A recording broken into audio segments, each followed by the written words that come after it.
జగన్ చంద్రబాబు పవన్లను కలిపారు.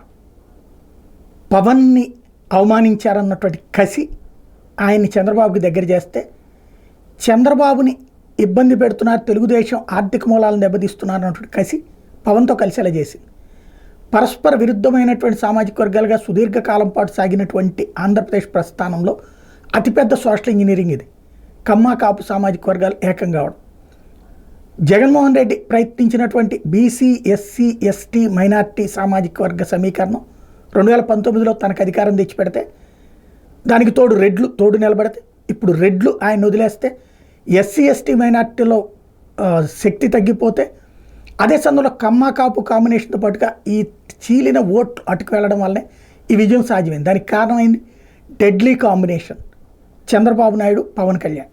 ఇప్పుడు ఆ జోడి వ్యూహాత్మకంగానే వ్యవహరిస్తున్నారు.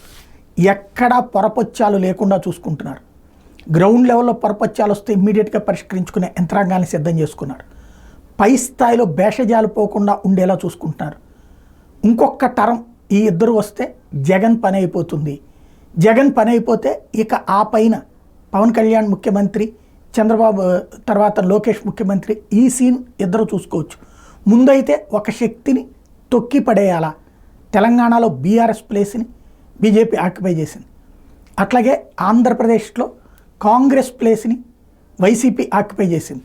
ఇప్పుడు వైసీపీ ప్లేస్ని జనసేన ఆక్యుపై చేయాలంటే ముందు జగన్ని దెబ్బ కొట్టాలి. వయసు రీత్యా జగన్ బలమైనటువంటి వాడే, అదే సందర్భంలో వ్యూహం రీత్యా కూడా బలమైనటువంటి వాడే, ఆర్థిక పరమైంది బలమైనటువంటి.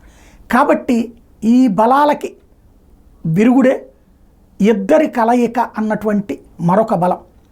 అది సక్సెస్ అయింది. అందుకనినే చంద్రబాబు ఒక అడుగు వెనక్కి వేసి తనతో సమానంగా పవన్ కళ్యాణ్ని చూసేలాగా ప్రతి ప్రభుత్వ కార్యాలయాల్లో ఇద్దరు ఫోటోలు పెట్టేటట్టు ఏర్పాటు చేయడం, అలాగే తన యాక్టివిటీకి సంబంధించి అంటే తన క్యాబిన్ ఉండేటటువంటి ఫ్లోర్లోనే పవన్ కళ్యాణ్కి ఏర్పాటు చేయడం లాంటి వ్యూహాత్మకమైనటువంటి స్నేహం అలాగే కొనసాగిస్తూ మంచి తెలివైనటువంటి ఎత్తుగడ వేస్తున్నారు ఇద్దరు కూడా.